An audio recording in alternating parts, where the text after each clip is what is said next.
Welcome to U.S. Regulations for Circulating Fans and Ceiling Fans. I'm Scott Arnold, Senior Manager of Publications and Standards for Air Movement and Control Association International.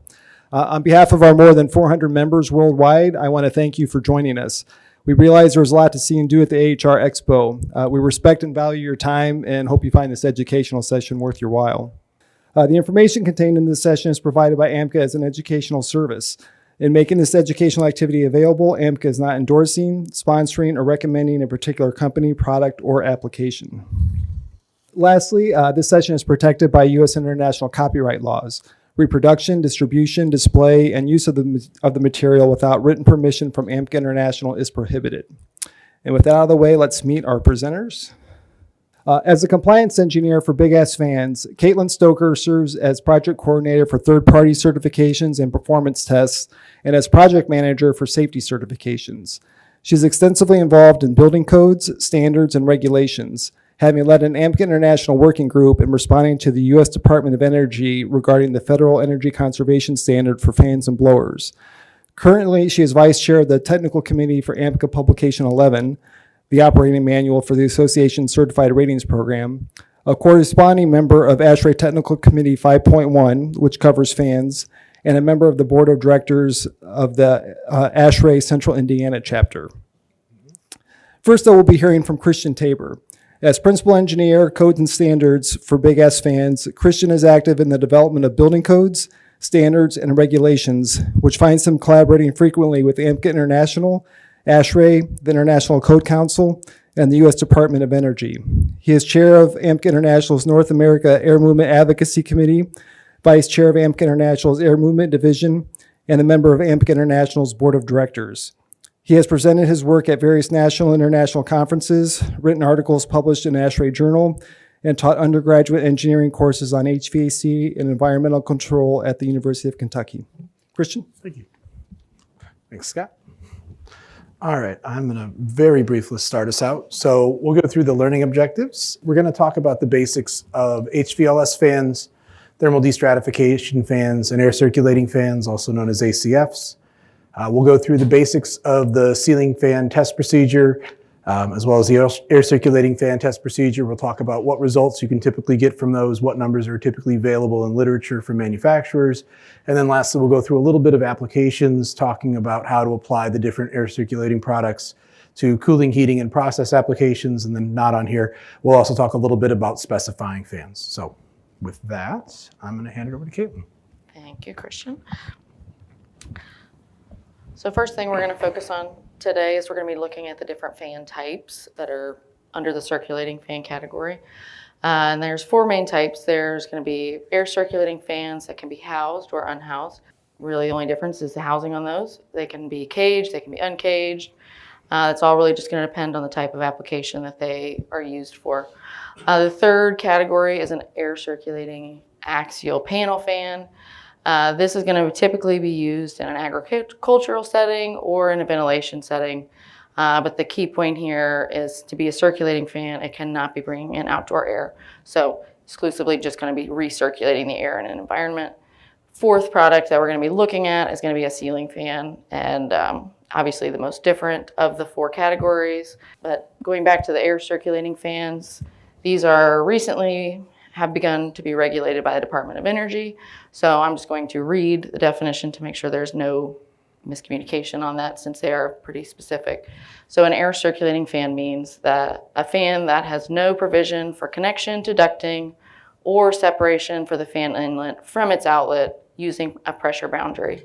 It's going to operate against zero external static pressure loss and is not a jet fan. Or a very long definition that essentially is going to describe that it is not a ceiling fan. And again, that is three of the four fans that we just talked about on the prior slide. The fourth of those fans is in fact the ceiling fan, also regulated by the Department of Energy. So again, to bore you a little bit more, I'm going to read a nice long definition on that one. A ceiling fan means a non-portable device. It's going to be suspended from a ceiling for circulating air via the rotation of the fan blades. For the purpose of the definition, circulating air means the discharge of air in a upward or downward direction exclusively. A ceiling fan that has a ratio of fan blade speed in inches to maximum rotation rate in revolutions per minute greater than a 0.06 provides the circulating air. So if it does not meet that minimum, if it does not meet that, then it would be considered a circulating fan, not a ceiling fan. So we have a large diameter ceiling fan or a small diameter ceiling fan. The cutoff for that is going to be about 84.5 inches, which is 7 feet. But of these two products that we're going to be looking at, we're really going to be focusing more on the HVLS fan. So HVLS fan really is no legal or formal definition. It's just a product within the large diameter ceiling fan category. This, again, it's only going to blow air up or down, and it's going to have a larger diameter of greater than 7 feet. It's going to go at a really low speed and can have 2 to 8 blades, could have more, but that's typically the range you're going to see. A couple common names on here are a high volume, low speed fan. Could also be a high volume, low velocity fan. Something that it would never be is a high velocity, low speed fan, as that is really probably more what you would consider a toddler, as they are doing everything at the max of their ability, but they are doing it so slow that it just really isn't happening. So moving on from the large and slow, which is what I would consider myself nowadays, to the air circulating fan, which is a much smaller and faster, again, also what I would consider my toddler. These also are going to be defined by Department of Energy, like we had just mentioned. Generally, they're going to have a much smaller motor. It's going to be a fractional motor. Could be higher, but again, usually what we see is going to be something less than 1 horsepower. Usually it's going to have a range of 12 to 36 inches, very high RPMs, and again, can be housed or unhoused. There are a lot of different names that can be used to describe an air circulating fan. I am not going to bore you by reading all of them, but these are typically going to be names based off what the manufacturer has them specified for specific applications. So there's a lot of different applications you can use for an air circulating fan. The third product that we're going to look at, which is not one that has an official definition by the Department of Energy, is a thermal D-strap fan. So again, these can be a subclass of either an air circulating fan or a ceiling fan. It can be a housed or an unhoused, or it can even be a regular ceiling fan, just depending upon how the manufacturer is specifying it and how they're labeling their products. All right, so now that we've looked at the 3 different product categories, now we're going to move over into talking about the purpose of each of these category fans and what they're used for, why we use them. So a ceiling fan, this is really the main goal of one of these is going to be to cool the air at the occupant level. So you're going to be doing some air mixing. It's going to be larger volumes and larger areas. An air circulating fan, again, you're cooling the occupant level, but it's going to be for a much smaller area. It's going to be a much higher airflow. And then you've got the thermal D-strap fan, which really the main goal is for mixing the air. This one, in theory, should not be giving a draft to the occupant level. It should just be helping to regulate and mix the air. Over in our diagram on the right side, you can see, again, we're starting at the top at the airflow rate.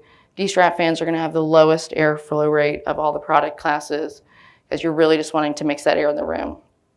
And actually, later on in the presentation, my co-speaker, Christian, he will go over and give you examples of the different layouts and purposes for each of these. But below a D-strap fan, the next one with the least amount of airflow at the occupant level is going to be a ceiling fan when it's used in tandem with an air conditioning unit. This is going to typically be used to help bring down the temperature just about 5 degrees.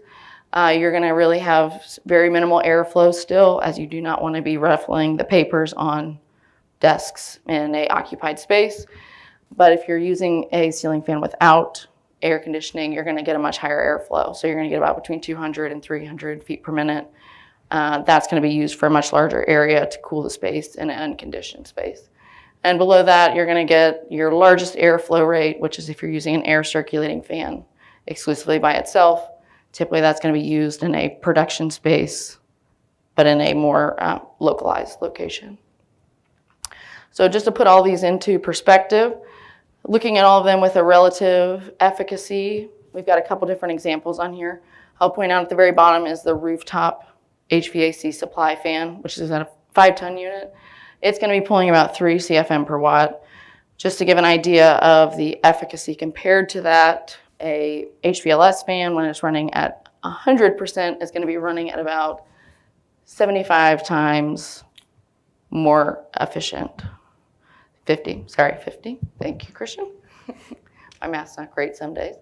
So it's going to be about 50 times more efficient to use a HVLS fan at 100%. And again, we're just working with free air, whereas a rooftop unit is going to be working with resistance against coils and filters. But in the mix of that also, if you're running an HVLS fan at 20%, you're going to get 100 times more efficient CFM performance. And I'm just going to point out a couple others that we discussed. We've got the thermal D-strap fan is about 5 times more efficient, or a air circulating fan is going to be about 4 times more efficient than a rooftop HVAC unit. So much more efficient to be used. There's also benefits, again, to be used with air conditioning units. But so with that, I will pass the presentation over to my coworker. Thank you, Caitlin. Thank you. All right, so let's talk a little bit about fan testing. So the test procedure for all the products that Caitlin just ran you through is AMCA 230. AMCA 230 has been around for a long time. The first edition was published in 1999. That 1999 version is very problematic. It had an extra square root of 2 in the equation. I've got it later in the slides. That extra square root of 2 inflates performance. So if you look down here, you can see this is the same fan tested different ways. If you use AMCA 230-99, you basically get a free square root of 2 of airflow for the same amount of input power. So that's been, frankly, very addicting to the ceiling fan industry and the air circulating fan industry. That extra 40% that you get for free on paper, not in reality, has been difficult to get out of the literature.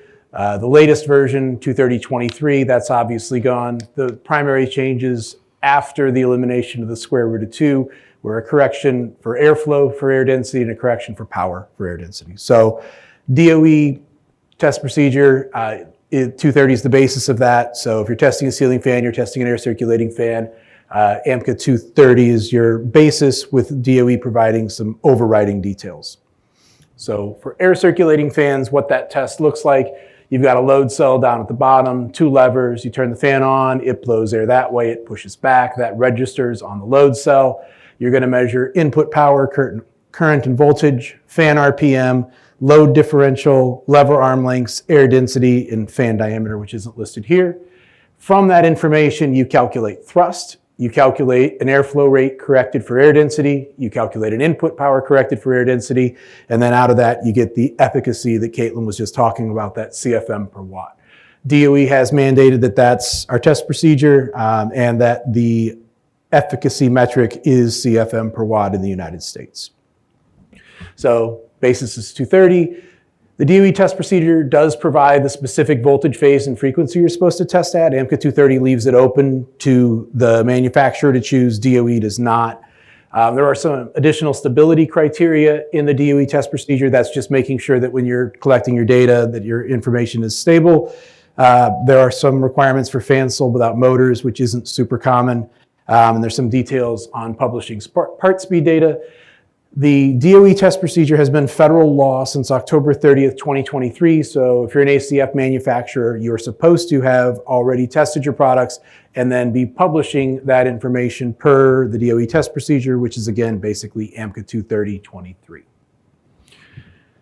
On the market, you're going to see a lot of information. Generally speaking, it's what you're going to get out of AMCA 230. It's going to be the input power, the RPM, airflow. You may see airspeed profiles. There's some 5D airflow. That means 5 diameters from the fan. You're publishing the average airspeed. We also see some CFD modeling. We also see some airspeed profiles over a given amount of area. That's typically for an air circulating fan what you would need. The airspeed is a little more relevant to a design engineer. You're usually trying to cool the person, so providing airspeed across the body to remove heat from the surface of the body, making the occupant feel cooler. Airspeed has a lot more to do with that than the volumetric flow rate of the fan. Efficiency regulations, there are none. There was a rule that was working its way through the DOE to create a minimum efficiency for air circulating fans. That did not pass before the end of the Biden administration. And in January of this year, the 10th, that rule was withdrawn. So We have a federal test procedure for air circulating fans. Manufacturers must test and publish per the test procedure.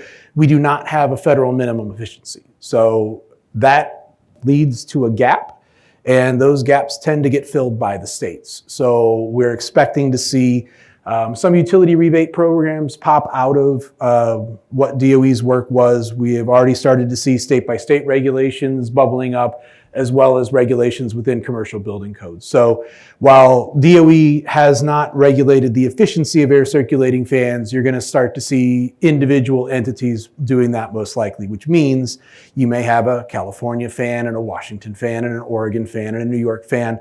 So that's the downside of not having a federal minimum, is that now every individual entity gets to go out and do whatever they want. So AMCA is working on trying to provide some guidance to the individual regulators so that hopefully there's some consistency from state to state and code to code. The other big concern is that the last thing that DOE published before withdrawing the rule was their proposed regulation, which is the item on the left. That is a bend CFM per watt method. You basically you look at your diameter.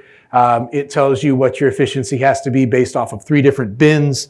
If you don't meet it, you couldn't sell it. That was the proposal. AMCA didn't feel that that was maybe the best avenue of regulating products. So AMCA proposed through the AMCART committee the equation on the right, which uses the diameter, a wire to air efficiency, and the airflow determined from the test procedure. And it calculates the CFM per watt from that. So kind of as a compare and contrast, this is the bend method. On the vertical axis, you have wire to air efficiency, true efficiency. And then on the horizontal axis, you have impeller diameter in inches. The red are fans that fail, the greens are fans that pass. This is about 500 fans from a public database with third-party verified data. So we know the numbers were at least accurate at the time. Does anybody notice anything about the difference between the fans that pass and the fans that fail? I don't either. Didn't work. It's just as likely to fail a good fan as it is to fail a bad fan. You have an even distribution. The trend lines are basically identical. It doesn't really separate a fan with an efficient motor and efficient blade from a non-efficient fan. This is AMCA's proposal. It looks a little different. All the bad fans are down at the bottom. All the good fans are up at the top. So this was in AMCA's public comments to the DOE. It's a readily available document off of the DOE docket. But you can see that separation between good and bad. We're pulling the low efficiency fans out. We're leaving the high efficiency fans in. It creates an incentive for a manufacturer to use a better efficiency motor, a better efficiency blade, and it saves energy by pulling the least efficient fans off the market. Okay, so this is the 5D centerline velocity that I talked about. So that's the airspeed measured 5 diameters away. When you apply the DOE metric to the 5D diameter data for that same data set, you'll notice that all the fans at the high velocity go away. So there's basically not a product over 1,500 feet per minute available. And then in the lower velocities, you have a random hodgepodge again of it doesn't really matter if you have a high wire to air efficiency or not. Your product gets pulled out of random circumstances. When you apply the AMCA proposal to that data, you see all velocities remain, and the fans at the lowest efficiency tend to fail, and the fans at the highest efficiency tend to pass. So again, it's a much more clear divide. You retain all utilities. You may need a reason for 1,750 feet per minute, 5 diameters away. Those products are still available on the market. If you don't need that, you can go to something lower. So it just is a more equitable, and it retains all of the utility on the product of the products currently on the market. AMCA also looked at, in a very limited study, the impact of guards. So it's just 2 fans. This is an in-depth, extensive scientific study. We needed some data quickly. So we looked at 4 different scenarios: no guard, an agricultural type guard, which is a 2-inch spacing, a UL 507 minimum compliant guard, which is 1-inch spacing, and then an OSHA guard, which is 1/2-inch spacing. And we looked at the overall impact that had on fan performance, both from the guard spacing and then as well at part speeds. And what we saw was that obviously the tighter the guard, the greater the impact on efficiency. What this study basically told us is that we probably need some more data on the impact of guards on fan performance. So this may be an actual research project. It may be something that AMCA internally funds, but it definitely showed that in a full detailed regulation where if DOE comes back around to this, that maybe we should look at an unguarded versus a guarded class once we have better data. So this just looks at the efficiencies for guarded versus unguarded. You can see that the unguarded are more efficient and the guarded are less efficient. Not a huge surprise when you throw a bunch of metal in front of the airflow that it doesn't work as well as when you don't have that there. We looked at a couple of different options for equations where you do an unguarded efficiency and a guarded efficiency. In theory, the concepts worked. The issue becomes around the definitions of guarded. A lot of different air circulating fans have different guard densities in different spots. So when you say no more than a 1/2 inch spacing, that might be true on the front or the bottom, but not on the top or the back. The safety requirements are more about getting your fingers into the blades than it is creating a consistent guard all around. So there's a lot of potential for gaming around the definition of what is truly a guarded or unguarded fan. So at this point, I think what AMCA is going to recommend would recommend is not breaking the two out separately, just creating one rule and knowing that people aren't choosing guarded fans because they're trying to pick something less efficient. They're doing it because UL 507, OSHA, or some other requirement. I mean, it's a safety thing. You don't want people to lose their fingers because they're hot and accidentally stick their finger in a fan. So you're not choosing a guarded fan because you want a guarded fan. You're choosing a guarded fan because you like to keep your fingers attached to your hands and your workers to have that as well. As far as air circulating fan public data goes, we have power and airflow. Airflow we need to be a little careful on. Airflow there's a lot of AMCA 23099 data on the market. That's going to have that extra square root of 2. There is some AMCA 23023 /US DOE data. You're seeing manufacturers start to move to that test procedure and update their numbers. There are still some proprietary tests out there that produce different results than both of those two up above. And then the last option is AMCA certified. We are starting to see AMCA certified air circulating fans. So that's going to be not just AMCA 230/DOE, that's going to be verified by AMCA with independent testing that those numbers are accurate. So that's probably your most reliable answer. You're also going to see airspeed data, again, airspeed profiles, CFD modeling, as well as some of that 5D centerline data on the market. So there is a lot of information available on air circulating fans. You just need to be a little careful, especially when you're looking at airflow and figuring out where that number comes from. What's the method of test from the manufacturer? Do they say, do they not? Is it third-party certified or not? All right. HVLS fans is going to sound a lot like air circulating fans. It's the same method of test except for blowing horizontally, we're blowing vertically. You hang the fan, you connect it to a load cell, you measure input power, current, and voltage. You measure a minimum of 2 speeds, 100% and 40% of maximum RPM.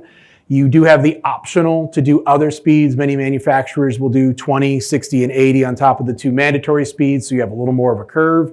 You get load differential. You also measure air density and diameter. Diameter is not up there. You then calculate thrust and corrected airflow, corrected input power. The metric for ceiling fans is Ceiling Fan Energy Index, CFEI. That works much like FEI for regular fans. There's a minimum efficiency at maximum speed, which is 1.00, which is in line with what we see with the regular fans. Ceiling fans do have a federal test procedure, which is essentially AMCA 230. They also have federal minimum efficiency. So unlike air circulating fans where that rule never finished, ceiling fans have a minimum efficiency of 1.00 CFEI at 100% and then 1.31 CFEI at 40% or the next highest speed if you can't do exactly 40%. Those are also required in the IECC, so it mirrors those minimum efficiencies as well as mirrored in ASHRAE 90.1. You do have some additional requirements in the IMC regarding product safety, installation per the manufacturer's instruction, and some other little notes. So we'll get to those in the specifications. But again, unlike air circulating fans, ceiling fans do have they both have federal test procedures. Ceiling fans have a federal minimum efficiency. To legally sell a product in the United States, it must meet or exceed those levels. What you're going to see on the market for an HVLS fan data is a lot like a air circulating fan. You're going to get power, you're going to get diameter, you'll get airflow, same conversation. There is still 23099 and proprietary test data out there, don't believe it. AMCA 230 and ideally AMCA 230 certified by AMCA is your best option. in my opinion, because it's third party. You then have air speeds. You'll see airspeed profiles where you'll see the ceiling fan mounted at a certain height, and then air speeds as you move away from it. You'll also see some CFD modeling where you're looking at the actual performance of the fan in the space.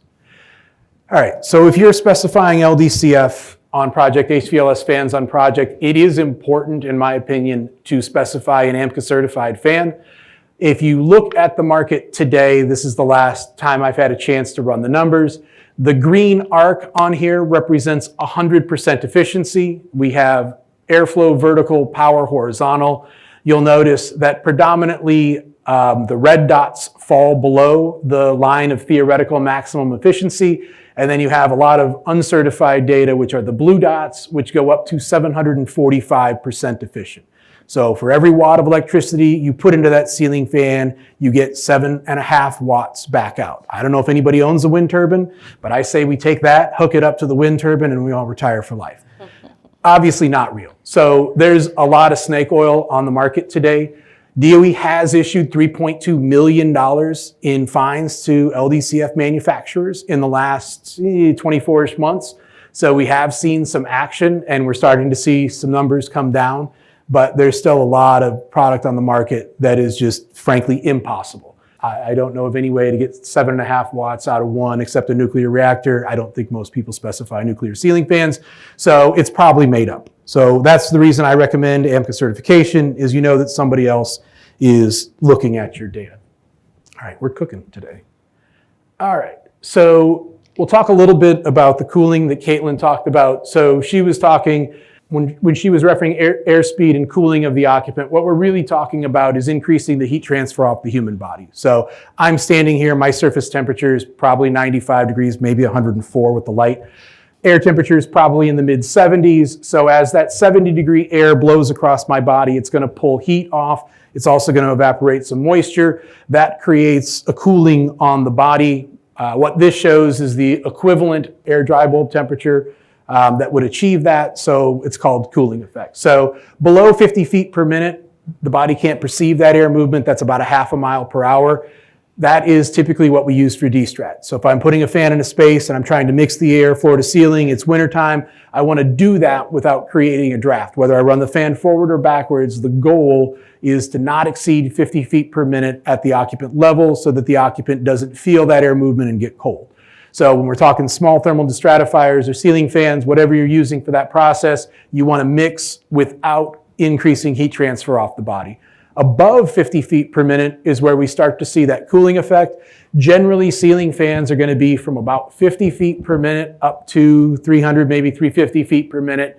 And you can see there's a significant cooling effect even at 100 Fahrenheit dry bulb air. There was a perception, we've seen it in OSHA documents, which we're now getting changed, World Health Organization documents, where there's a perception, I've seen the number as low as 85, more typically it's 95, that as air temperature increases, you basically lose the ability to cool a person. Skin surface temperature is again around 92, 95.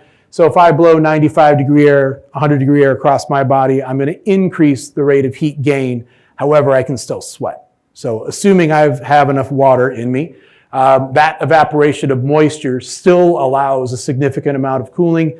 We can really get up to about 105 to 110 Fahrenheit before we start to see the fan turn into a convection oven.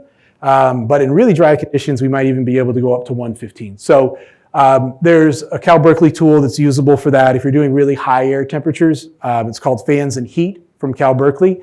If you Google it, it'll pop up. It'll give you scenarios where you want to be careful of the ambient conditions being too high. But generally speaking, at least for mainland US, we're not going to have a significant number of hours where we're over 100 degrees Fahrenheit outside of maybe the Southwest desert. So just be a little careful, but do know that ceiling fans are still an effective means of cooling in those moderate air speeds up to about 350 feet per minute, generally large diameter ceiling fans for larger areas. Above 350, it becomes impractical. The ceiling fan density becomes really high. You start to get interactions between the two fans, which can be unsafe. So if we're going above 350, we're typically going to be looking at more targeted applications. So if I needed to cool Caitlin here, I wouldn't use a giant ceiling fan to cool one person in this spot. I would use an air circulating fan. I might target 500 feet per minute because it's a hot, unair conditioned space.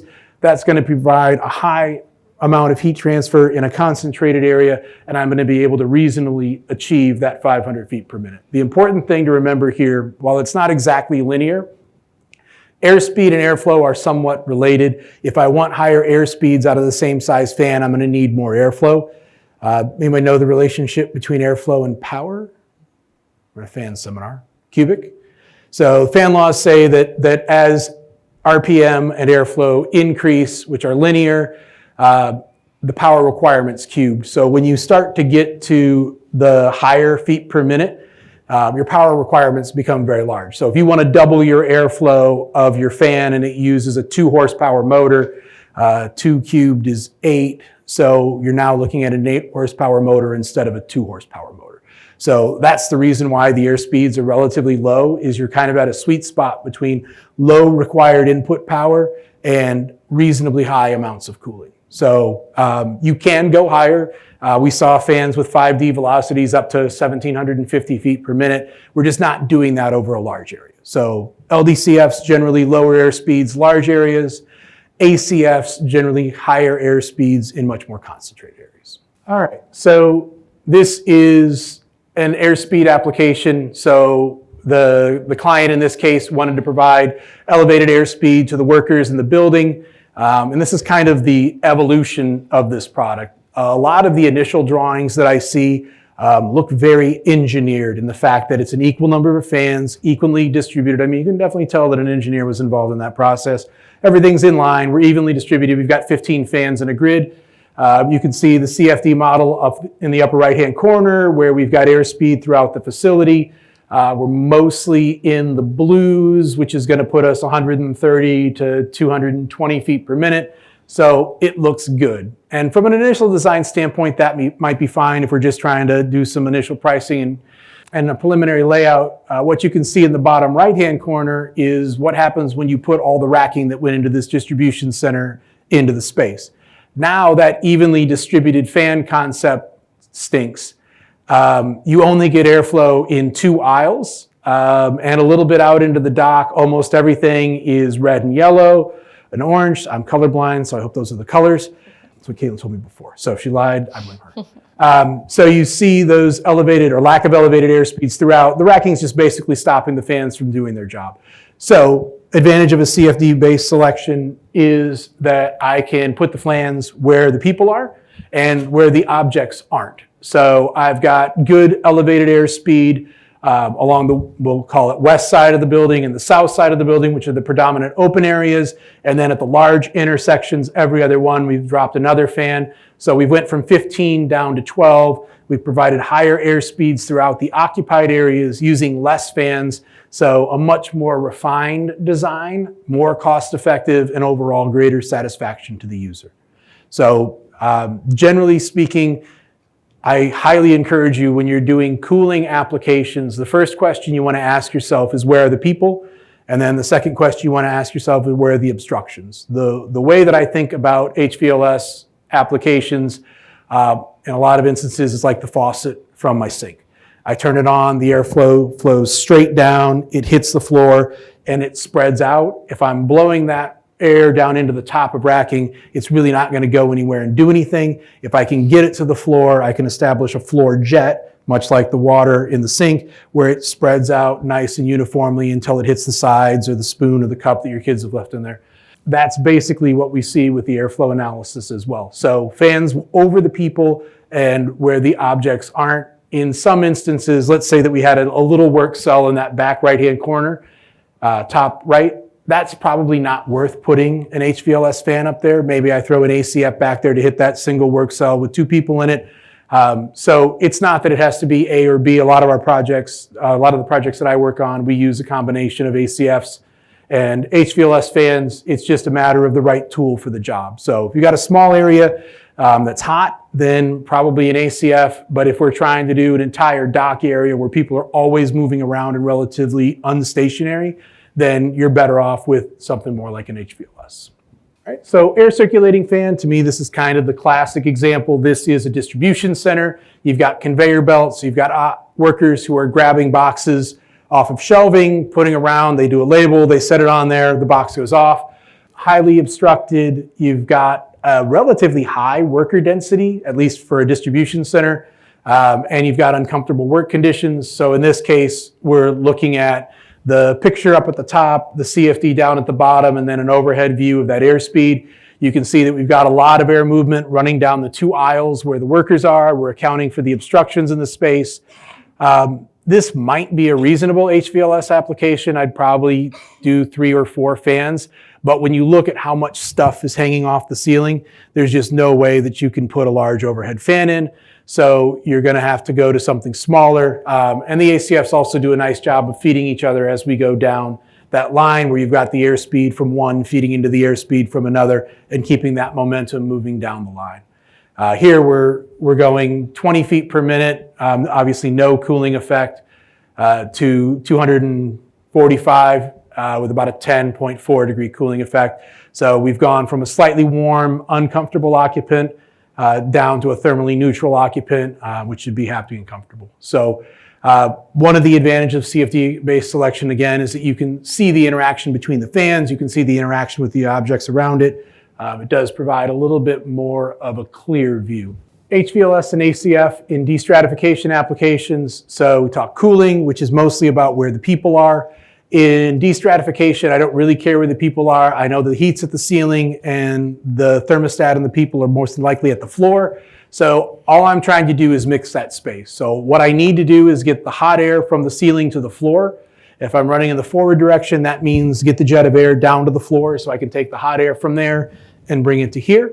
If I'm running it reversed, that means that I need to hit the ceiling, hit the walls, and then have that airflow go down. So you need to make sure that if you're planning on using a fan in reverse, which is not my recommendation, but it is done, that you have a vertical surface to get that airflow to be able to come down to the floor. If you're in the middle of a 1,000,000 square foot DC and you have no walls, that air is going to locally recirculate at the top and it's not going to get its way down to the thermostat at the floor. So either way can be done. You just need to think about it a little bit more. With forward direction, your concern there is draft. Most modern HVLS fans include a drive. You're going to be able to run the fan slow enough to not draft as long as you've got enough deck height. So either can work. I generally recommend forward because it's more energy efficient. If I want to get from the ceiling to the floor, straight down is the most efficient means. It's not slamming into the roof, slamming into the wall, and then coming down. So, but you can do it either way. Again, no draft, less than 50 feet per minute, back to that airspeed. Ideally, we're going to try to turn the air in the space over 1 to 2 times per hour. I see a lot of terms, air changes per hour. We're not changing the air. I use air turnovers per hour because we're just rotating. So 1 to 2 air turnovers per hour. So that's the entire volume of air in the space through the fans twice per hour. And then you want to minimize energy use. So that's selecting a fan with a high efficacy. This is where CFM becomes more important because we're looking for a volumetric flow rate, where in cooling applications, we're looking for an air speed. So here I do care about CFM a little bit more. Generally speaking, when I'm destratifying or doing a destrat design, it's a lot like cooling as far as fans go. HVLS go over the large open areas, generally in the bigger spaces. Smaller ACFs in racking, highly obstructed areas, or in smaller rooms where a big fan can't fit. This room, we're kind of in between. We're big enough and high enough that you could use an HVLS. You could also probably dot it with 3 smaller ACFs and achieve the same thing. The question is going to be sound, energy use, and overall performance. All right, so typical destrat application. We're in the South, so I don't know if you all down here do destrat as much, but I'm from Minnesota. We do a lot of destrat. Pharmaceutical warehouse in the South, this would also apply. Ice cream storage. I've heard premium ice cream melts at a relatively high temperature, and so you have to be careful if you store your premium ice cream up high in your freezer. So this thermal destratification can make the temperatures uniform floor to ceiling, whether it's -7 degree air or 60 degree air. This kind of shows that general concept. So in the larger open areas, an HVLS fan, if you've got a lot of racking and it goes far into the building, then maybe some small thermal destratifiers in the racking areas to even things out. You can definitely go higher than 2 air changes per hour. I've done pharmaceutical facilities where our air turnovers per hour. I've done pharmaceutical facilities where we're at 20 air turnovers per hour. The cost of the product going bad sooner at the top far exceeded the energy or the first cost of the product. So they went with a very, very conservative design. I think they were shooting for 0.1 degree floor to ceiling and wall to wall. So we did a very high turnover rate on that project. Process applications generally look a lot more like cooling applications than D-Strat, but not always. Storage can be uniformity. Chocolate is the other one that I've done for temperature uniformity. Chocolate melts. Nobody likes I can't say names. A chocolate bar that doesn't have the right imprinted name on it and it is a gooey mess. So in storage instances, uniformity is closer to D-Strat. Paint drying, part cooling, moisture evaporation. We do food processing where we're cooling off hot product, we're evaporating moisture off the surface. We're trying to keep mold from forming because it's either too warm for too long or too wet for too long. A lot of those are airspeed based applications, so it's going to look a lot more like a cooling application. You can get some really high airspeed options. I did a part cooling where a manufacturer had a part that was going into an oven and treated and then coming out, and before they could paint it, it had to reach a certain temperature, and that was the bottleneck in their process. So they used a line of air circulating fans blowing across the parts to help cool them down as they were traveling down the conveyor line, so that by the time the part got to the painting area, it was cool enough to be painted. It didn't have to sit for an hour and wait. So you do see applications like that, cool ductwork from an exhaust process that was too hot and they wanted to reclaim the air in the space without having to do a heat exchanger. You get a lot of weird questions after almost 20 years in the industry. So if you do have something like that, find yourself a good application engineer at one of the fan companies. They can help you try to figure out, model, do the math for what sort of product will achieve the air speeds that you want. All right, with that, Caitlin's going to talk to you about how to get the fan that you want after you figure out which fan you want to use.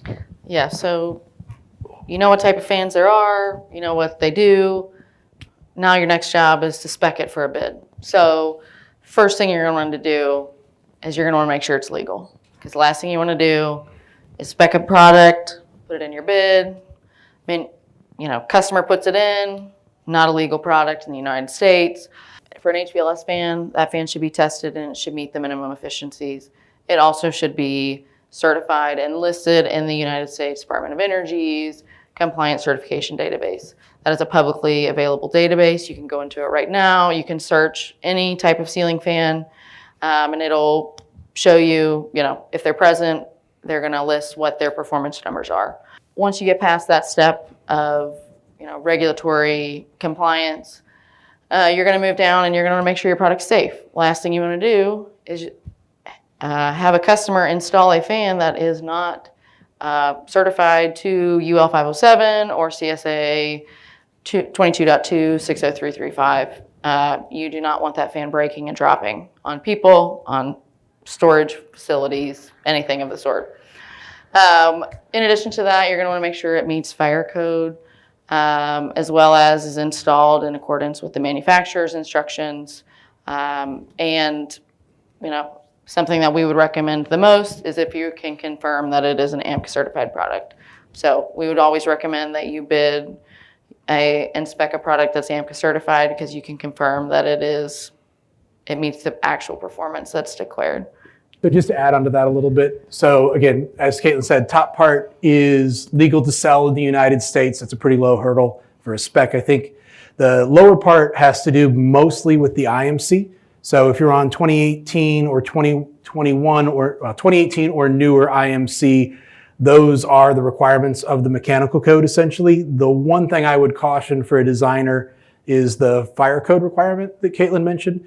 That includes tying the fan back to the fire panel. It's important to include that in the spec and to make sure someone has that in their scope. I've seen that missed, and then it often falls back to somebody to pay for it, and that somebody might be you. So just make sure that you specify, there's 4 requirements. One's diameter, one's clearance to a sprinkler, one's centered between the sprinkler heads, and then the last one is interconnected to the fire suppression system. Make sure that you have that in your specs and detailed out which trades are responsible for which of those. It can get expensive if you forget to do that. Perfect. Great point. And finally, if you're going to start speccing an air circulating fan, the performance data is regulated by the Department of Energy, as Christian has mentioned, but there is no database where you can go and check it. So you need to be making sure that the spec sheets from the manufacturers are listing the correct standards that they are tested to. They should be tested to AMCA 230, 23 revision. They should not be tested to 99. As Christian said, there are still folks out there that are referencing incorrect data, and that is going to look really bad if you're speccing a product with a much higher airflow than what it's actually going to give you and your customer. In addition to that, air circulating fans also should be certified to UL 507 and CSA standard 22.2 60335. Again, last thing you need is for the cage to fall off, somebody get their hand cut off, or for the fan to fall from, a beam or a ceiling or wherever it is installed.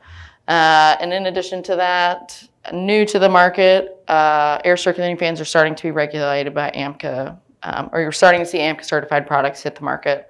So you can start including that in a bid, and that's going to help you confirm that your product is actually meeting the correct performance rating. So more of those, I think, are coming to market, so there will be a lot of options down the road. So if you're going to use this language, the GE diameter under the coming soon, that's a typo. Don't put that in your spec. It doesn't mean anything. Sorry. Oh. So from there, yeah. So some available resources. So AMCA publishes, Scott, who's in the back, publishes a annual magazine called AMCA in Motion. It's an insert into the ASHRAE journal. It's typically the show version. The November issue. November issue. There are some articles recently on mitigation of heat stress with large diameter ceiling fans. There have also been a couple of ASHRAE journal articles looking at destratification and federal regulations. So if you want some information on some of the things that we talked about today, these are all third-party publications with some additional resources available to you. All right, with that, I think we are done, and we have about 10 minutes. Do you have any questions?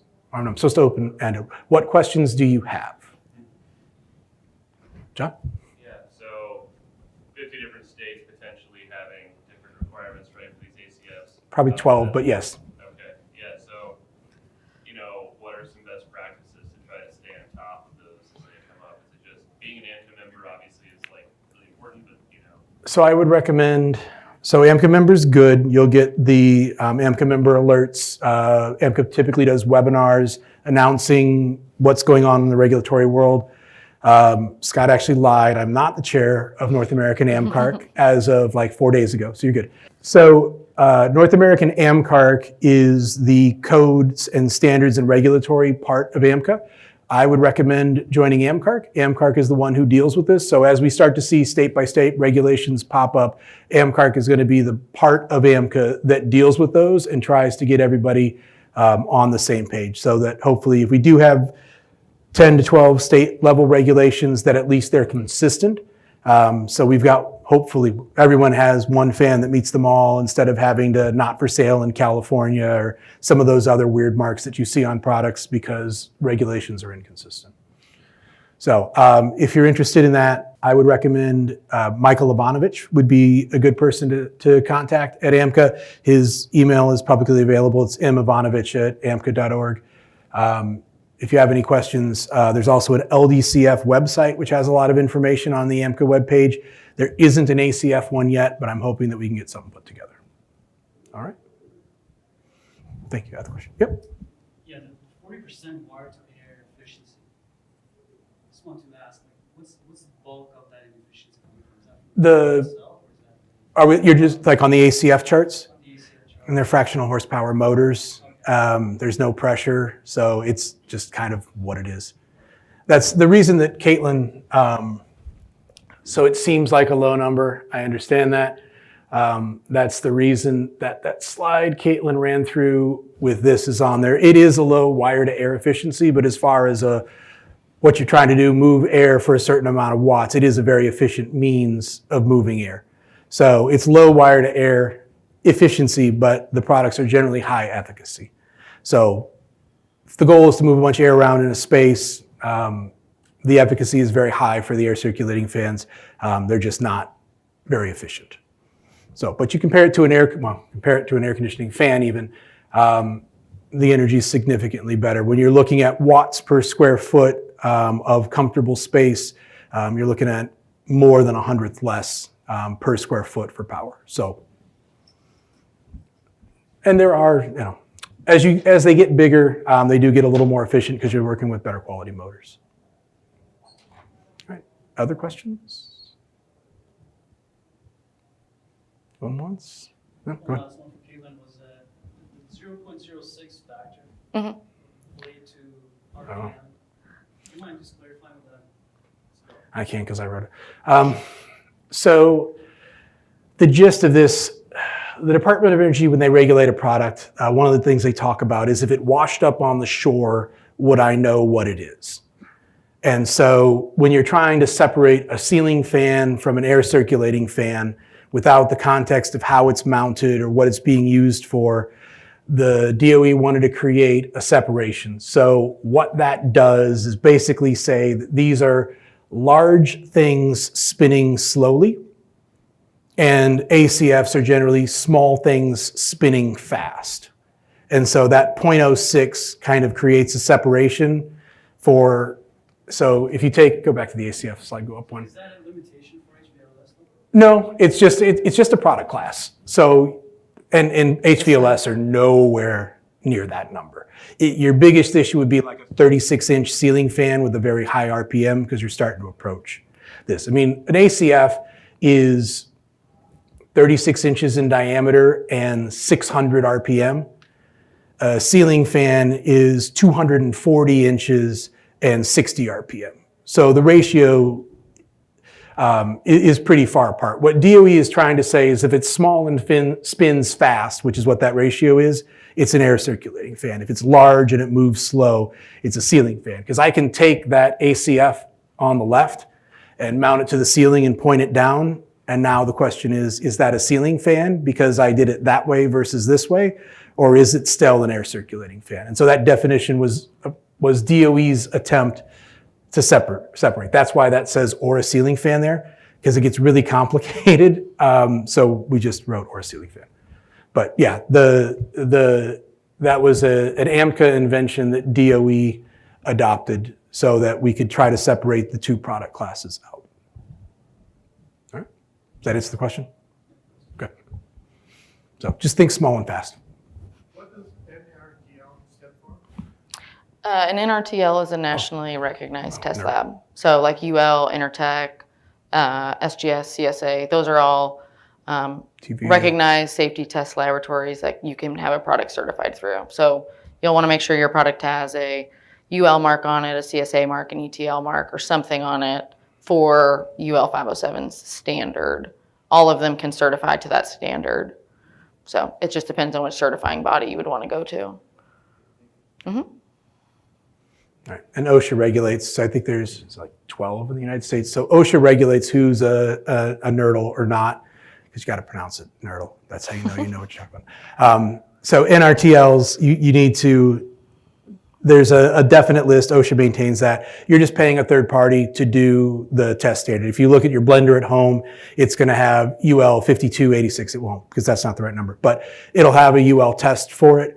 And that means that a third party, ETL, UL, whoever, tested that product to that standard and it met its requirements. So the code requirement from the IMC is just that your fan has to be third party tested by an NRTL to that safety standard. All right, other questions? Go for it. Last one for the fire suppression. Mm-hmm. Oh my God. Does that have to be safety rated? The only requirements are, so the 4 requirements are separation, well, less than 24 feet in diameter. It's either 2 or 3 feet from the blade tip to the sprinkler so that you're not creating a significant obstruction. Approximately centered between the 4 sprinkler heads, which keeps it from being an obstruction. And then the last one is the interconnected to the fire panel. That's going to have to be done by a certified professional I can't run FireWire and connect it to a fire panel. So what'll happen is on flow, so NFPA, I think NFPA 13 has the 4 requirements, and then 72, I think, says how fast the fan has to stop. So once the water starts flowing, it cuts the fan, and then the fan has, I think, 45 seconds to stop rotating to be compliant. There was a series of fire tests done, been right when I started, 2006, 2007, where they did burn tests with HVLS fans, and they determined in that combination that the fan did not cause any significant impact on the fire damage done and the protection offered by the sprinklers. So if you really want to get into it, there's like a 1,050-page document that details all of the testing that was done by NFPA. It's not a very exciting read. The videos are pretty cool, but the document itself, not so much. All right, any other questions, quandaries? All right, within 2 minutes of the allotted time, so that's pretty good. All right, thank you all for coming. All right.